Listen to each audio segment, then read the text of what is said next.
I'd like to welcome you to Mission Mexico City. It's a great honor, certainly for the mission, to host the first ever virtual visit by a secretary. And certainly with this, we hope to add an important footnote to the storied history of the mission. It's going to be a unique experience. We also recognize that your visit highlights the importance of the U.S.-Mexico relationship, which we like to think is one of the most important ones we have, and which affects the daily lives of more Americans probably than any other foreign relationship that we have. Okay. For the community, I'd just like to note that the Secretary was sworn in as the 71st Secretary of State on January 26th. Prior to being sworn in, he's held numerous foreign policy positions over the years, including being the Deputy Secretary under Secretary Kerry. He's also worked as a journalist, as a fellow at a think tank, and as a key player as a congressional staffer. So, Mr. Secretary, it's my pleasure to invite you to address Mission Mexico. Well, John, thank you very, very much. And hello, everybody. It is wonderful to be with you virtually and hopefully at some point soon in person. But thanks so much to our Charge d'Affaires, John Creamer, for your leadership and for that very kind introduction.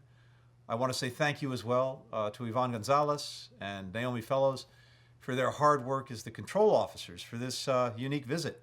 I'm wondering exactly what kind of wheels up party you're going to have when I quote unquote leave. Maybe it's a link down party. We need to find some kind of new terminology for it. But I'm really grateful for all you've done to make this possible. And I really do wish I could be with you in person today.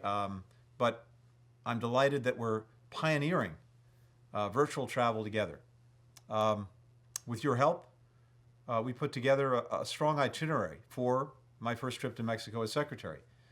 We've got meetings with leaders across the Mexican government, a virtual tour of the El Paso Ciudad Juarez port of entry. By the end of the week, I think we will have touched on many of the critical issues that the United States and Mexico deal with together: migration, security, economic growth, regional competitiveness, environmental sustainability. We could literally stretch this visit out for weeks and still have more issues to cover because, as you know better than anyone, our relationship with Mexico is one of the most comprehensive we have in the world. And I very much agree with John. This really is one of the most important relationships we have with any country anywhere. And that's why I'm visiting Mexico during my very first trip as Secretary. The family, the cultural, the economic, the security, the political, the legal ties we have with Mexico are vast. And you, the women and men of Mission Mexico, are responsible for maintaining those ties every single day. So I really wanted to just say one very simple thing at the outset, and that's thank you. Whether you're direct hire employees, locally employed staff, family members, whether you work for the State Department or for one of the many other U.S. government agencies represented here, from Treasury to the FDA to the DOJ, you are part of this mission. So thank you for serving the United States. And thank you for shaping and leading this complex diplomatic partnership, which is so vital to American interests and maybe more than anything else, directly affects millions of American families, millions of American lives every day. I have some sense from my past service that this work is often difficult. I know it takes sacrifice, and that's in normal times. This past year has been particularly hard because of COVID-19. You've lost 21 colleagues to the virus, including contractors and local guards. That's devastating. And I know that many more of you have gotten sick or seen loved ones get sick. So I want you to know that stopping this pandemic is our #1 priority. Nothing matters more to me than your health and safety. That is job one.